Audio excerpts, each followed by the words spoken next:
Nah, jadi sebenarnya akar dari bahasa Indonesia tuh apa sih, Nat? Kok jadi bisa berbentuk bahasa Indonesia gitu ya kan? Iya, Jadi iya, memang nih, Wak, ya, dari beberapa referensi yang sudah aku baca, kayak dari Kementerian Pendidikan dan Kebudayaan, National Geographic Indonesia, website Good News from Indonesia, beberapa portal berita dan juga beberapa jurnal ilmiah menginfokan memang bahwa bahasa Indonesia ini berakar dari bahasa Melayu, Wak. Nah,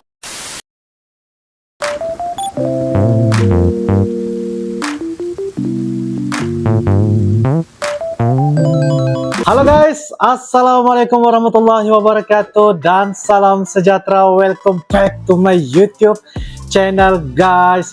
Oke guys, pada kali ini kita akan teruskan lagi membuat satu bakal video reaction, dan ini merupakan salah satu beberapa perkara yang membuatkan Uncle ingin mengetahui lebih lanjut tentang asal usul bahasa Indonesia, dan juga merupakan salah satu saranan permintaan daripada rakan-rakan subscriber Uncle di kolom ruangan komentar guys. Oke guys, dengan judulnya yaitu mengenal asal usul bahasa Indonesia guys. Wah, ini salah satu akan menambahkan banyak pengetahuan pada kita semua guys, terutamanya kepada diri Uncle guys. Ini merupakan daripada channel Nadia Omara guys. Jangan lupa seperti biasa like, comment, share dan juga subscribe di dalam channel ini guys. Apakah cerita dan juga isi kandungan di dalam video pada kali ini guys? Sebab saya tertanya-tanya apakah mengenai tentang asal usul bahasa Indonesia, dari mana guys?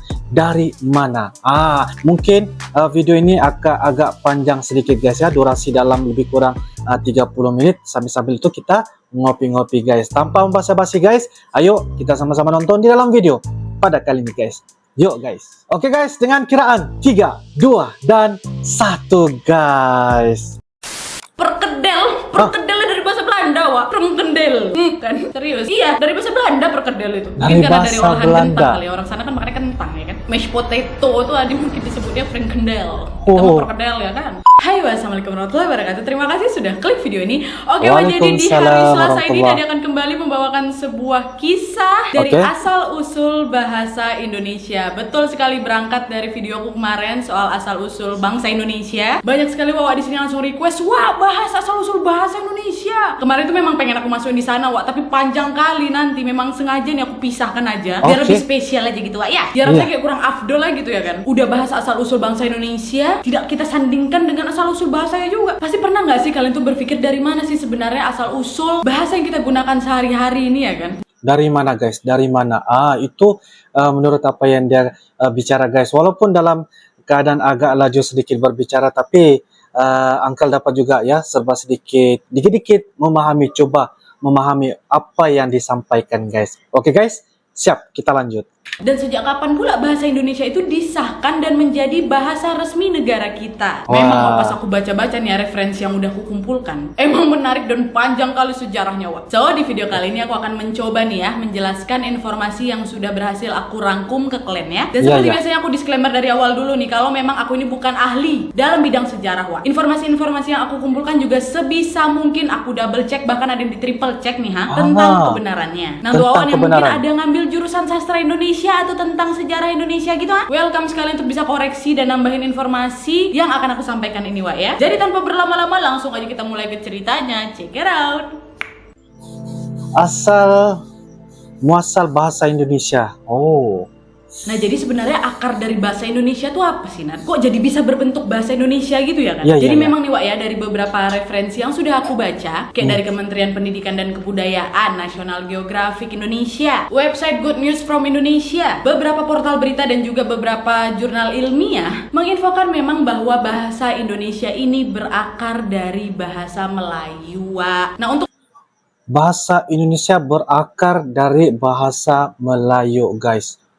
Oke, siap, kita lanjut guys. mengurut kenapa bisa berakar dari bahasa Melayu, memang kita harus balik jauh kali nih, Wak, sampai ke zaman kerajaan dulu tuh, Wak. Nah, bahasa Melayu yang jadi cikal bakal dari bahasa Indonesia ini pun berakar lagi nih dari rumpun bahasa Austronesia, yaitu sebuah rumpun bahasa yang sangat luas sekali penyebarannya di dunia, Wak. Nah, kalau bahasa Austronesia itu sendiri berakar dari mana, Wak? Nih, mohon maaf nih, Wak, ya, itu nggak akan aku bahas secara detail di video ini karena dia akan panjang kali video ini. Nanti malah melenceng pula dari pembahasan kita. Tapi intinya aja ya, rumpun dari bahasa Austronesia ini bisa jadi yang terbesar di dunia, Wak. Ada sekiranya 1.200 bahasa dan sekitar 270 juta penutur. Banyak kali ya kan? Dan masyarakat Austronesia ini jelas telah menyebar dan menjadi kian beragam dengan cara yang rumit-rumit, Wak. Jadi dari 270 juta penutur inilah yang menyebar di seluruh dunia termasuk di Indonesia dengan 1.200 bahasa. Nah, jadi gitu ya intinya, Wak. Kalian boleh cari informasi lebih lanjutnya di historia.id, itu paling lengkap menurutku, atau di beberapa jurnal ilmiah lainnya, monggo. Nah, sekarang kita balik lagi nih ke cikal bakal dari bahasa Indonesia, yaitu bahasa Melayu. Nah, menurut sejarawan Leonard Y. Andaya, Wak, bentuk paling purba bahasa ini disebut Proto Melayu atau Polinesia yang diperkirakan mulai berkembang di Filipina sekitar 2.500 tahun sebelum Masehi, Wak. Nah, sedangkan sekitar 2000 sebelum Masehinya, bahasa Proto Melayu atau Polinesia ini berkembang menjadi cabang-cabang bahasa baru seiring dengan migrasi para penuturnya ke Nusantara. Lalu sekitar 1500 sampai 500 sebelum Masehi, di Kalimantan bagian barat sana, Wak, berkembang juga tuh rumpun bahasa Melayu Cham. Beberapa ratus sebelum era Masehi, Wak, orang-orang berbahasa Melayu Cham ini lantas bermigrasi ke daerah Semenanjung Malaka atau dahulunya juga dikenal sebagai Ujung Medini melalui Kepulauan Riau. Nah, Bapak Andaya ini menambahkan bahwa dari Semenanjung Malaka tadi ada nih satu kelompok yang berasal dari Kalimantan bagian barat ini, menyeberanglah itu ke Sumatera Tenggara dan menjadi nenek moyang para penutur bahasa Melayu. Itu kelompok pertama. Sedangkan kelompok-kelompok lain bermigrasi lah itu, Wak, ke Vietnam dan lantas juga menjadi nenek moyang para penutur bahasa Cham. Nah, bahasa Melayu purba atau bahasa Melayu kuno ini berkembanglah itu, Wak, seiring tumbuhnya kebudayaan maritim para penuturnya. Mereka membangun komunitas di pesisir dan tepian sungai, dan selama berabad-abad komunitas penutur ini saling berjejaring, Wak, dan menjadikan bahasa Melayu kuno ini sebagai Basantara atau bahasa perantara. Untuk bahasa Melayu sebagai bahasa perantara. Kalau kita dapat lihat ya sejarah terdahulu, bahasa itu ibaratnya dari berakar dari bahasa Melayu, lepas itu dia bercambah di sana sini sebab kebanyakan kalau kita lihat di Nusantara itu berakar dari bahasa Melayu, guys. Dia banyak bercambah-cambah, lepas itu dia berakar, lepas itu dituturkan kebanyakan di negara di Nusantara, guys. Oke. apa? Untuk bisa berkomunikasi. Nah, oleh karena itu, Wak, bahasa ini juga berkaitan erat dengan geografi persebaran penduduknya. Penuturnya, maaf. Nah, Leonard Andaya ini menamakan wilayah interaksi para penutur bahasa Melayu kuno ini sebagai Laut Melayu. Wilayah interaksi para penutur bahasa Melayu ini disebut Laut Melayu, Wak, yaitu wilayahnya. Dan istilah ini mengacu pada sebuah catatan peristiwa Arab yang dipublikasikan sekitar 1000 Masehi, Wak. Nah, catatan peristiwa itu menyebut tentang Laut Melayu yang mendekati Cina. Nah, Laut Melayu ini adalah laut yang panjang kali, Wak, yang menghubungkan India Selatan dan Sri Lanka dengan Teluk Bengal, Sumatera, Selat Melaka, Semenanjung Malaya, Teluk Siam, Laut Cina Selatan, hilir Sungai Mekong, dan Vietnam Tengah, Wak. Nah, titik utama jaringan komunitas yang menghidupi Laut Melayu ini adalah Selat Malaka. Dan dari keterangan-keterangan ini udah jelas sekali kan, memang menunjukkan hubungan erat antara komunitas penutur bahasa Melayu dengan dunia kelautan, Wak. Oleh karena itu, Leonard Andaya ini memberi pengertian bahwa Laut Melayu ini mengacu pada serangkaian komunitas yang terhubung melalui jaringan ekonomi dan budaya yang intens. Nah, bahasa Melayu kuno sendiri diperkirakan telah digunakan secara luas pada masa kerajaan Sriwijaya pada abad ke-7. Prasasti Kedukan Bukit yang dikeluarkan Sriwijaya pada 683 Masehi adalah bukti arkeologis tertua penggunaan bahasa Melayu kuno yang berhuruf Palawa atau India, Wak. Dan hubungan erat Sriwijaya dengan negeri-negeri India inilah yang membuat kosakata Melayu kuno makin banyak pula nih mendapat pengaruh dari bahasa Sangsekerta. Misal nih, kata asmara berasal dari bahasa Sangsekerta yaitu asrama, bukan asmara, Wak, asrama. Terus kata bahagia dari bahgia, berahi, firahin, birahi, durhaka, drohaka, gembira, gambira, hartawan, artavan. Berubah nih jadi harta plus one gitu. Istimewa, astam eva, janda, randa, jelita, lalita, merdeka, mahardika, mesra, misra, sederhana, sadarana, wanita, vanita. Terus wisuda, visuda. Iya, dan masih banyak lagi, Wak. Wah. Itu salah satu aja, jangan kusebutkan semua, banyak nanti. Nah, itu dari serapan bahasa Sanskerta. Ada lagi, Wak, dari bahasa Hindi dan Tamil yang juga turut mempengaruhi bahasa Melayu kuno ini. Dari bahasa India ya, Wak ya. Contohnya, ayah dari ayah,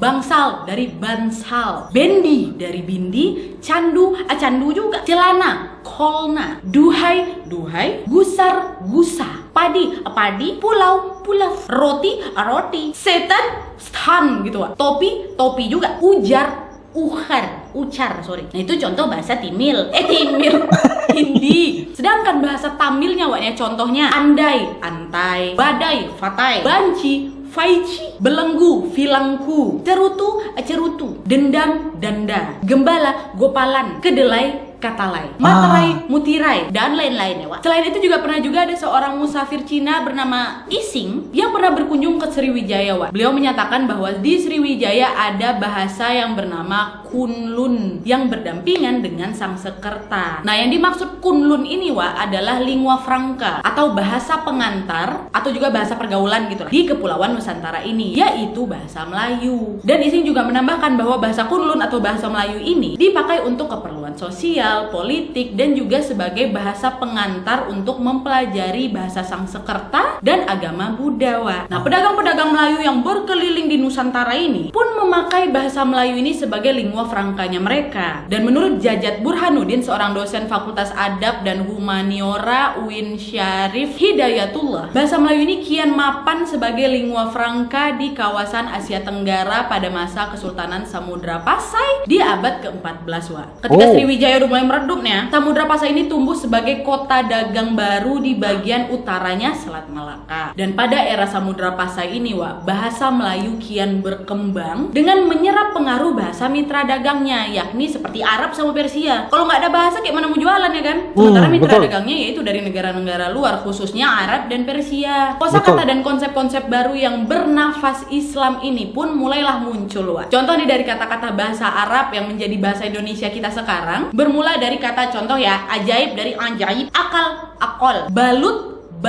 daerah, dahsyat, dahsa, gengsi, jinsi, hadiah, hadir, ijazah, iklan, jadwal, kabar, kertas, itu dari bahasa Arab. Ada juga dari bahasa Persia seperti anggur, baju, bazu, bedebah. Kenapa dicontohkan kata bedebah? Tapi memang berasal dari Persia. Bedebah tuh ya. Badbah, biadab, bius, bihos, cambuk, cabuk, darurat, gandum, garm, gusti, haji, kabuli, wah itu nasi kebuli, enak kan? Nah, itulah beberapa asal dari kata-kata Indonesia yang berasal dari bahasa Persia dan Arab. Nah, maksudnya ada juga beberapa pengaruh ya guys ya. Pedagang-pedagang Arab yang datang ke Nusantara, lepas tu mereka memakai campuran ya daripada bahasa Arab, yaitu penggunaan kepada bahasa Indonesia di situ juga. Bermaksud di situ ada beberapa kata-kata yang sama ataupun persis bersama dengan kata-kata dari Arab, begitu apa yang disampaikan oleh admin sebentar tadi guys. Wow, saya pun baru tahu juga nih guys ya. Wow, sangat-sangat menarik ya dia punya info guys. Oke guys, kita lanjut guys. Sangat menarik infonya.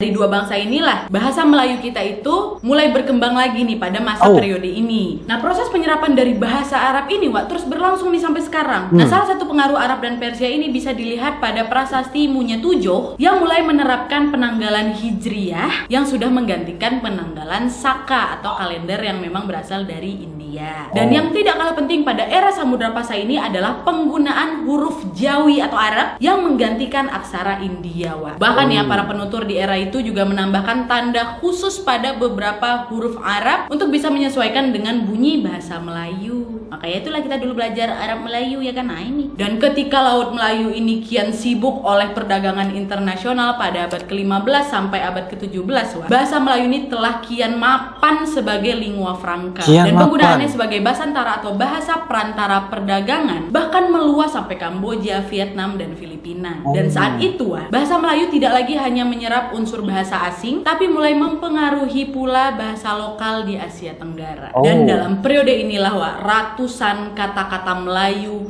di dunia perdagangan, teknologi, dan bidang-bidang lainnya masuk ke dalam bahasa Tagalog, yaitu pusat-pusat niaga utama di Kamboja yang lantas dikenal dari kosakata Melayu sebagai kampung. Begitu juga kata-kata Melayu seperti amok, gudang, perahu, keris yang didapati oleh Eropa di Pegu yang sekarang ini dikenal dengan nama Bego yang terletak di Myanmar. Bahkan ya di pantai Malabar di India, seolah-olah semua itu merupakan kata-kata asli setempat. Kata-kata tadi itu pelaut-pelaut dari Eropa yang mulai hilir mudik di Nusantara pun merasa sangat perlu menguasai bahasa Melayu ya untuk memperlancar komunikasi mereka dengan para pedagang Nusantara. Sebagai contoh nih ya, seorang tokoh bernama Antonia Pigafetta, anggota dari Ferdinand Magellan yang merupakan seorang explorer yang sudah melakukan ekspedisi keliling dunia. Ini sampai membuat semacam kamus bahasa Melayu bertajuk Vocabuli de Gusti Popoli Mori pada tahun 1522. Dan usaha seperti ini pun lantas diikuti lagi nih oleh pelaut-pelaut dari Belanda yang datang di pertengahan abad ke-17 seperti Frederik de Houtman tahun 1608 atau Caspar Wiltens dan Sebastianus Dancakers di tahun 1623. Dan mereka-mereka ini mulai membuatlah itu kamus mereka sendiri. Nah terus mulailah itu kan datang lagi tuh beberapa pedagang-pedagang dari luar negara seperti kedatangan pedagang dari bangsa Portugis yang diikuti oleh Belanda, Spanyol, Inggris yang secara bersamaan juga akhirnya meningkatkan informasi dan mengubah kebiasaan masyarakat pengguna bahasa Melayu.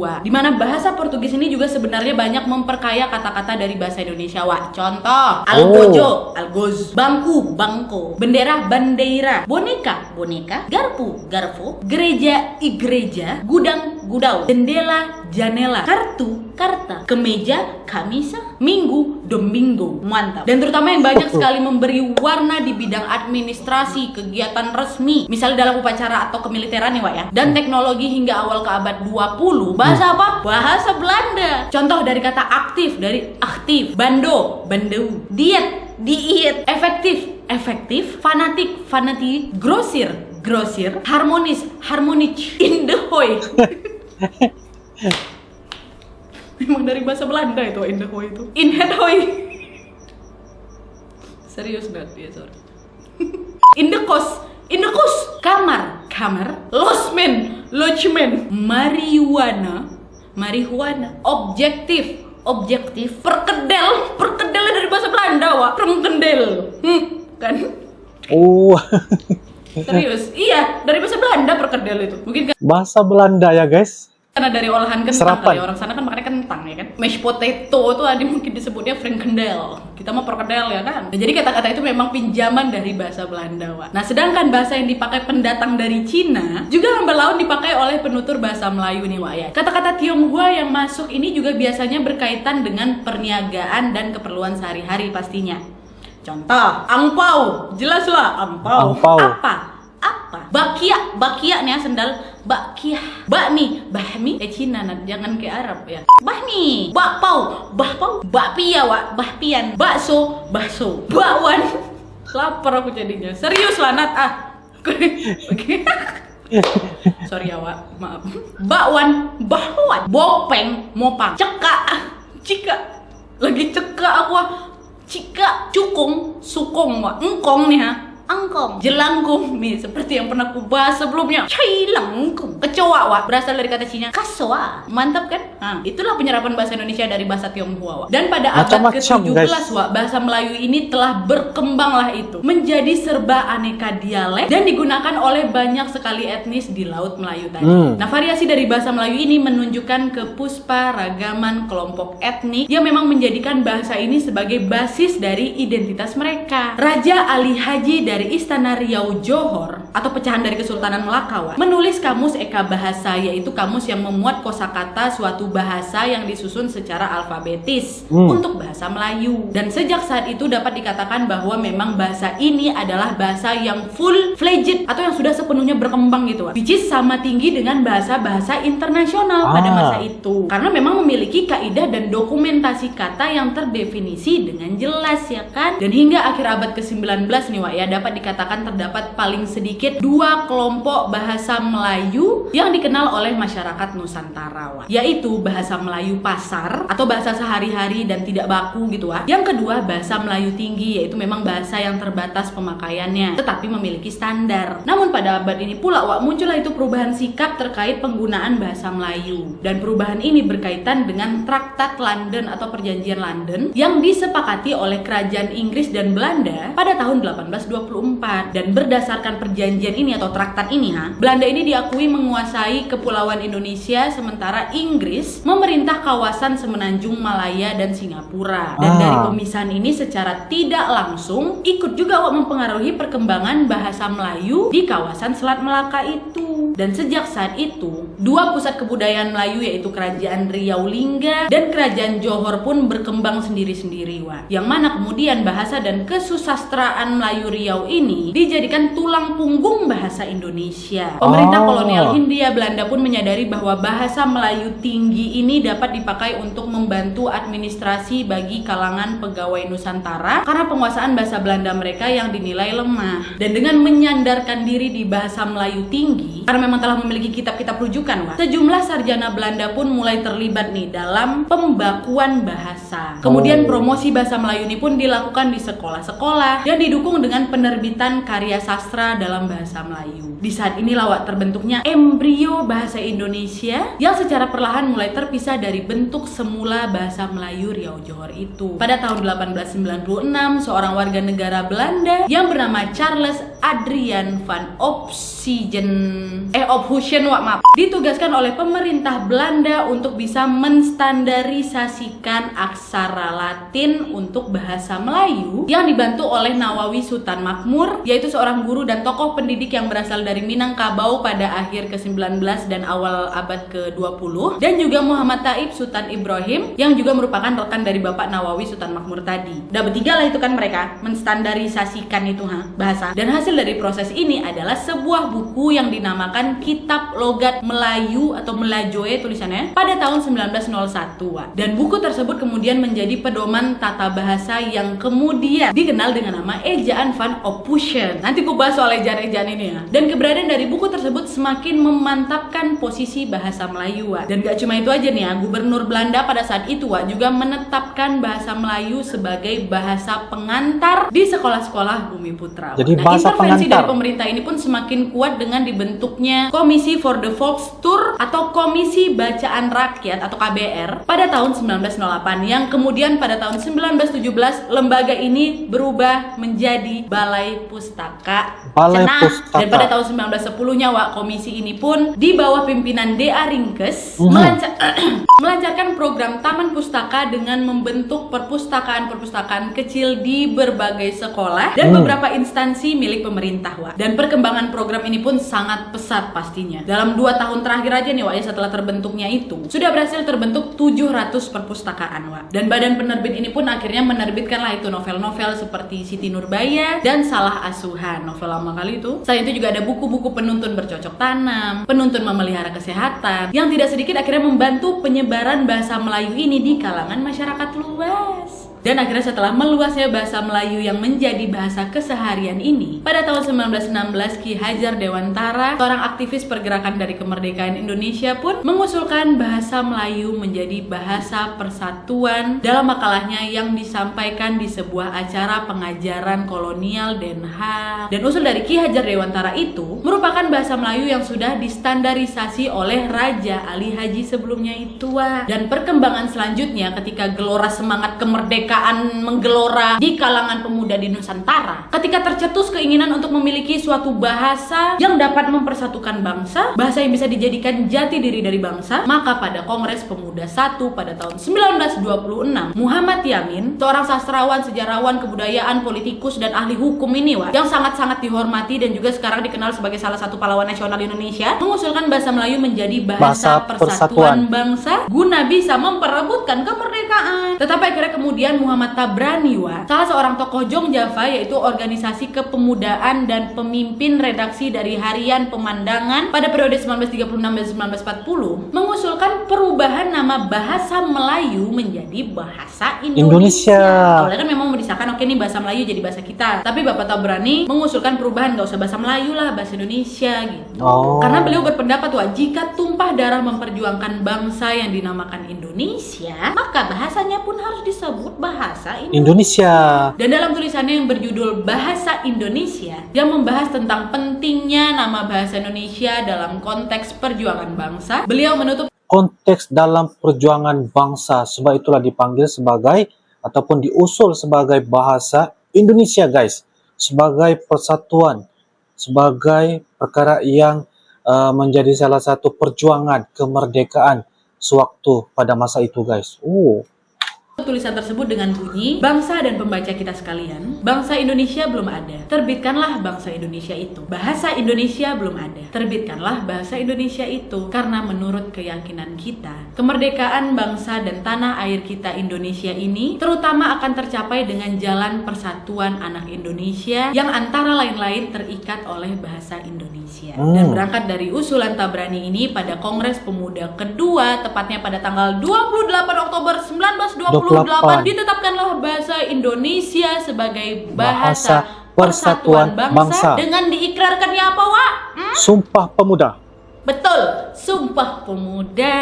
Sumpah Pemuda, kami putra dan putri Indonesia mengaku bertumpah darah satu tanah Indonesia. Duh, merinding aku. Kami putra dan putri Indonesia mengaku berbangsa satu bangsa Indonesia. Kami putra dan putri Indonesia menjunjung bahasa persatuan bahasa Indonesia. Merinding gak sih kalian? Aduh, dan dari sinilah penyebutan bahasa Melayu pun diubah menjadi bahasa Indonesia, dan secara bahasa Melayu diubah sebagai bahasa Indonesia. Sosiologis, bahasa Indonesia ini sudah menjadi bahasa persatuan. Sedangkan secara yuridis, bahasa Indonesia baru diakui sebagai bahasa nasional atau bahasa negara pada tanggal 18 Agustus tahun 1945, sehari setelah kemerdekaan kita, dengan ditandatanganinya Undang-Undang Dasar 1945 pada bab ke-15 pasal 36. Penyempurnaan ejaan bahasa Indonesia. Tes.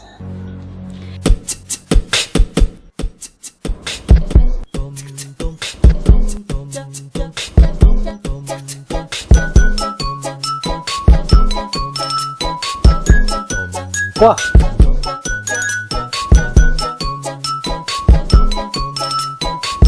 Mantap.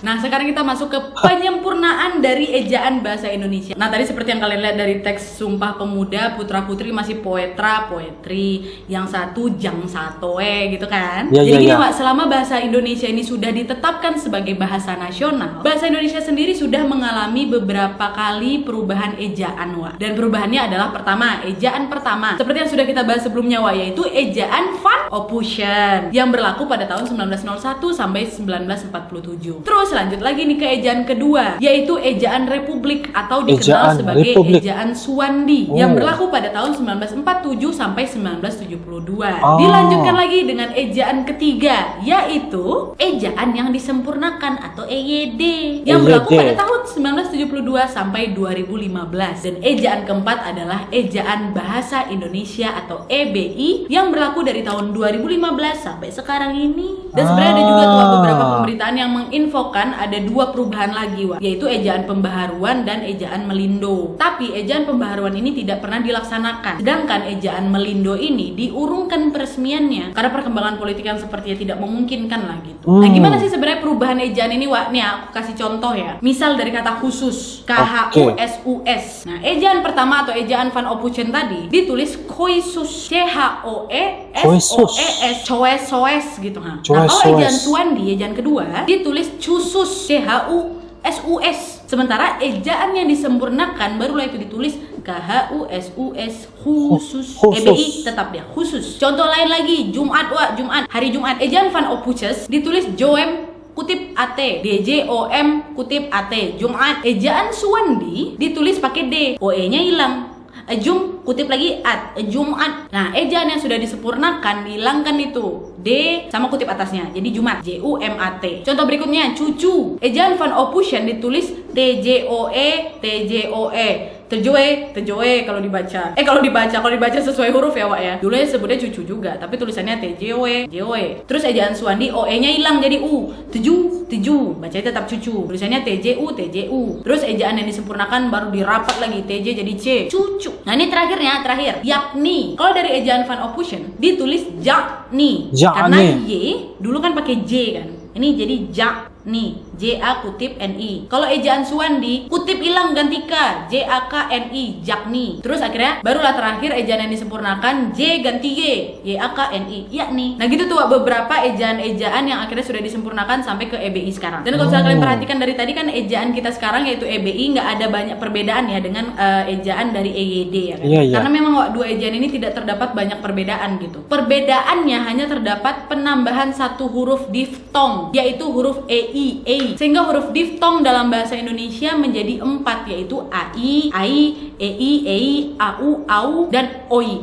Tadinya, Wak, di EYD ini hanya ada 3 diftong. Dan juga pada EBI atau EBI terdapat penambahan aturan pada penggunaan huruf tebal dan huruf kapital. Sebagai informasi tambahan aja, Wak, mungkin ada yang tanya, kok bisa sih, Wak, ejaan kita ini berubah-ubah gitu kan? Nah, siapa yang bertanggung jawab buat merubah ejaan ini, Wak? Nah, biar kalian tahu, memang ada, Wak, pertemuan rutin yang dilaksanakan setiap 5 tahun sekali oleh pemerintah dan para pakar bahasa dan sastra Indonesia untuk membahas perkembangan bahasa Indonesia. Dan ada pertemuan rutin ini dinamakan Kongres Bahasa Indonesia. Nah, Kongres Bahasa Indonesia pertama kali diadakan di Solo atau Surakarta pada tahun 1938, dan Kongres Bahasa Indonesia terakhir kali adalah yang ke-11 nih, Wak ya, pada tahun 2018 kemarin. Dan salah satu hasil dari Kongres ke-11 ini adalah menargetkan bahasa Indonesia menjadi bahasa internasional, Wak, di tahun 2045. Mantap kali ya kan? Semoga aja bisa tercapai target ini, Wak ya. Keren kali lah kalau bahasa kita ini bisa dijadikan bahasa internasional kan, Wak. Semoga sukses tanpa halangan. Amin. Oke, Wak, jadi itu tadi sedikit penjelasan aku soal asal-usul dari bahasa Indonesia. Yang kalau kita rangkum, kita singkat kali nih, bahasa Indonesia kan memang berasal dari bahasa Melayu. Dan bahasa Melayu yang memang sudah dipakai di daerah di wilayah Nusantara ini, dalam pertumbuhannya dipengaruhi lah itu oleh corak-corak dari budaya daerah. Dan akhirnya bahasa Melayu ini pun menyerap lah itu kosakata dari berbagai bahasa, terutama bahasa dari bangsa-bangsa yang aku sebutkan tadi, kayak Sanskerta, Persia, Arab, Eropa, Belanda ya kan, Cina. Dan akhirnya bahasa Melayu dalam perkembangannya ini pun muncul dalam beberapa variasi dan dialek lagi. Dan perkembangan dari bahasa Melayu di wilayah Nusantara ini mempengaruhi dan juga mendorong tumbuhnya rasa persaudaraan dan persatuan bangsa Indonesia pasti. Jadi kalau misalnya ditanya dari mana asal-usul kata-kata yang ada di bahasa Indonesia ini, yaitu dari penyerapan bangsa-bangsa dari penutur kata-katanya yang diserap oleh kita dalam kehidupan sehari-hari, atau dulunya kepentingannya adalah dalam jalur perdagangan gitu kan.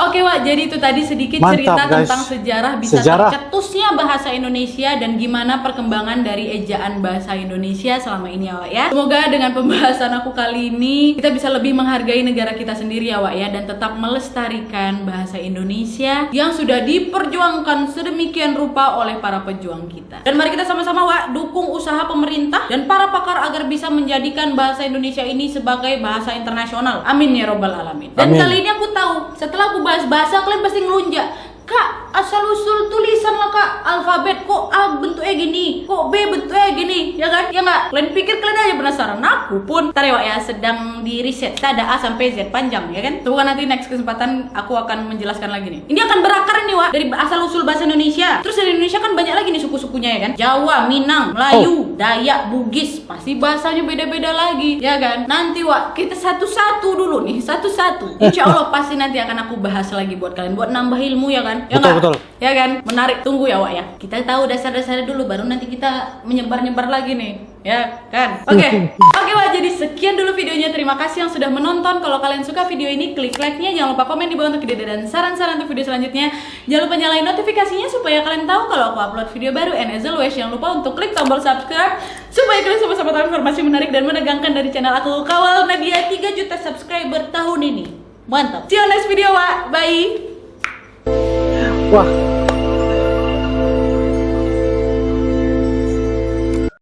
Oke guys, demikianlah sebentar tadi video daripada channel Nadia Omara dengan satu kupasan yang sangat-sangat menarik, panjang lebar, ya, kemas dan tersusun, dan banyak menceritakan sejarah-sejarah tentang asal-usul bahasa Indonesia. Yang dikupaskan tentang mengenal asal-usul bahasa Indonesia, dan itu membuatkan kita salah satu banyak kita menambahkan tentang pengetahuan bagaimana ya bahasa Melayu ini dia punya berakarnya dapat diteruskan, dapat berkembang dengan bahasa-bahasa yang telah diceritakan tadi. Sebab bahasa-bahasa itu sebenarnya penutur-penutur itu daripada serapan dari negara Belanda, dari negara Arab, dari negara Italia dan sebagainya. Lepas itu dia bercambah, lepas itu dirujuk oleh beberapa pakar-pakar sastra Indonesia, beberapa pakar-pakar bahasa Melayu, dan banyaklah benda-benda yang telah pun dirujuk, dan akhirnya bahasa Indonesia semakin dikenali dan ditarget guys ya sebagai bahasa internasional pada tahun 2045. Wah, itu sesuatu yang sangat-sangat bangga yang membuatkan sebagai orang Indonesia ya, kepada kalian teman-teman semua, rasanya kita sangat-sangat berbangga sebab bahasa Indonesia akan dijadikan sebagai bahasa internasional pada tahun 2045. Tidak salah kami sebagai ya warga Malaysia dapat mempelajari apa yang dikatakan oleh Nadia Omara, sebab walaupun dia sangat-sangat laju ya, laju-laju dia bercerita, tapi saya dapat juga ya memahami dikit-dikit supaya saya pun dapat orang kata menambahkan banyak pengetahuan supaya apa yang dikatakan tentang bahasa Melayu itu sebenarnya banyak lagi kalau kita turukai, kalau kita kaji, membuat satu kajian dan sebagainya. Sebenarnya bahasa Melayu itu adalah satu Nusantara, tetapi setelah orang kata dipelbagaikan, setelah dilakukan beberapa rujukan pakar, akhirnya tercetuslah banyak bahasa-bahasa dan akhirnya bahasa Indonesia menjadi satu bahasa persatuan bangsa Indonesia. Satu manfaat, satu info yang sangat-sangat menarik. Semoga apa yang kita dapat tonton sebentar tadi dapat kita sama-sama ya menambahkan pengetahuan, terutamanya kepada Uncle lah sebagai salah satu yang melihat dan menonton sebentar tadi. Semoga ia memberikan manfaat kepada kita semua guys. Oke guys, itu saja reaksi dan pendapat serta reaction Uncle. Semoga yang memberikan banyak ya inspirasi dan juga manfaat, sebab yang paling penting adalah mengenai tentang Sumpah Pemuda Kongres 2 yaitu pada tahun 1928. Kalau kita baca ya 3 perkara sebentar tadi, Nadia pun tadi rasa merinding kan, Uncle pun mendengar apa yang dikatakan. Wah, rasa satu benda yang sangat-sangat memperjuangkan ya bahasa Indonesia. Dan saya dapat makluman juga bahasa ini akan dilanjutkan selama 5 tahun. Maksudnya ada beberapa perkara pembaharuan yang akan dilakukan ya 5 tahun kalau tidak silap lah. Oke, jadi itu saja guys. Apapun Anda boleh turunkan di ruangan kolom komentar. Kalau ada beberapa info dan sebagainya, mungkin tutur kata ataupun info yang Angka sampaikan orang kata tidak kena dan sebagainya, Anda boleh turunkan koreksi di ruangan kolom komentar. Oke guys, kita akan bisa ketemu lagi di video yang akan datang. Sampai jumpa lagi. Terima kasih kerana menonton. I love you Malaysia, I love you Indonesia. Assalamualaikum warahmatullahi wabarakatuh. Bye bye.